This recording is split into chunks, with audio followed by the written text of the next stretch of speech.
For 10 years, Mark believed his marriage to Sarah was unbreakable, a partnership that could weather any storm. A life built on trust, routine, and quiet love, where every day felt safe and familiar. Their days were filled with shared meals, laughter, and the comfort of knowing each other's rhythms, the small rituals that made their house a home. Mark, an architect, saw his marriage as a structure meant to last forever, carefully designed and lovingly maintained. He never suspected the cracks forming beneath the surface, hidden from view but slowly spreading. Sarah, a freelance designer, was always there, her presence a constant in his world, her creativity filling their home with warmth. He cherished the small moments, never imagining their life was only a fraction of her truth, blind to the secrets she kept hidden. Mark trusted her completely, never questioning her loyalty or the story she shared with him. But even the strongest foundations can hide tiny fissures, invisible until it's too late. Subtle inconsistencies began to appear, moments that felt out of tune, details that didn't quite fit. He dismissed them at first, but the whispers of doubt grew louder, echoing in the quiet of the night. The perfect life he'd built was about to unravel, thread by painful thread, as the truth slowly came into focus. The first thread of doubt appeared on an ordinary Tuesday, woven quietly into the fabric of their daily life. Mark noticed Sarah's sudden secrecy with her phone, her posture tense, her smile forced, her eyes darting away whenever he glanced over. She brushed off his concern, blaming work stress, but her guarded look lingered in his mind, refusing to fade. Soon her business trips became more frequent, her explanations vague, and her departures rushed. She packed a separate bag, kept in her car, away from their shared space, as if she needed an escape route. Her phone, once open to him, was now locked and always within reach, never left unattended for even a moment. When Mark picked it up, she snatched it away, laughing nervously, her fingers gripping it tightly. "Sorry, just a habit," she said, but it felt like a wall, a barrier that hadn't been there before. The openness that defined their home was gone, replaced by secrecy and a growing sense of unease. Mark tried to ignore it, but the changes were impossible to miss, echoing in every quiet moment. Each new detail felt like a puzzle piece he couldn't fit, a mystery growing more complex with every day. The distance between them grew, brick by digital brick, until it felt almost insurmountable. Mark's certainty began to crumble, replaced by a gnawing uncertainty he couldn't shake.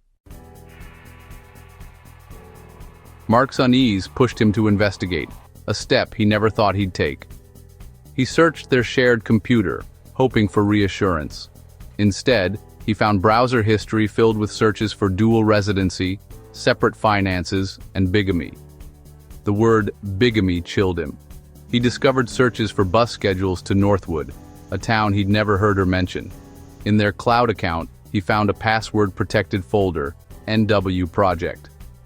After several tries, he unlocked it with a date from Sarah's past. Inside were photos, Sarah with another man, candid and intimate. She looked happier than he'd seen in years. There were pictures of a house, a dog, a life he knew nothing about. It was a secret world, documented in digital snapshots. Mark stared at the screen, his reality collapsing. The truth was undeniable. Digital evidence wasn't enough. Mark needed official proof. He searched Northwood County public records for marriage licenses. There it was, a certificate for Sarah Elizabeth Vance and David Miller, dated 4 years ago. The address matched the one from the photos. The date coincided with one of Sarah's business trips. Mark felt sick. His wife was legally married to another man. The secret was no longer suspicion. It was fact. Every memory, every excuse, now made sense in the worst way. She hadn't just betrayed him, she'd built 2 lives. Mark printed the certificate, the evidence heavy in his hands. The truth was now a weapon. Everything was about to come crashing down.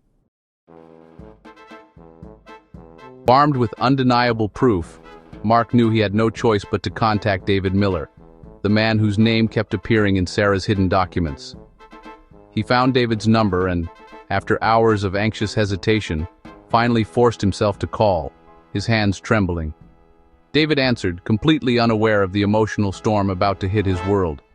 Mark explained, as gently as he could, that he was Sarah's husband too. David laughed in disbelief. He insisted he was Sarah's husband too, thinking it had to be some kind of mistake or cruel joke. Mark calmly shared the dates and offered to send both marriage certificates as undeniable evidence. They agreed to meet at a coffee shop halfway between their homes, both desperate for answers. Seeing David in person was surreal. He was the man from the photos, equally blindsided and searching for the truth. They sat in stunned silence, piecing together their timelines, each revelation more shocking than the last. David described his life with Sarah, their home, their plans for the future, and the dreams they'd shared. The same trips, the same stories, the same lies, all woven seamlessly into both their lives. Two strangers, connected by betrayal, realizing they'd unknowingly lived two halves of the same elaborate lie. The scale of Sarah's deception was staggering, leaving them both reeling. They left the cafe forever changed, bonded by a truth neither could have imagined. Mark returned home, the truth burning in his hands. He placed both marriage certificates in front of Sarah, her face drained of color. The mask was off. There were no more lies to tell. After a long silence, she confessed. She'd met David during a rough patch in their marriage. What began as an escape became a second life. She claimed to love them both, unable to choose. The stress and fear of discovery had consumed her. Mark listened, numb. Her words sounded hollow, selfish. She'd shattered two lives, two families, for her own desires. The woman he loved had never truly existed. The confrontation ended, but the destruction had just begun. Mark was left with emptiness and disbelief. The aftermath was a landscape of legal and emotional ruin. Mark and David filed for annulments. Divorce wasn't enough. The legal process was cold, reducing years to paperwork. Mark's home became just another asset to divide. Memories turned into evidence of fraud. The pain spread to family and friends, leaving confusion and heartbreak. Trust, once given freely, was now shattered. Mark questioned every memory, every moment with Sarah. Was any of it real, or just part of her performance? The betrayal rewired his understanding of love and trust. He learned that true strength means facing hard truths, not avoiding them. Mark walked away, changed, wounded, but wiser. He promised himself, never again would he ignore the truth, no matter how painful.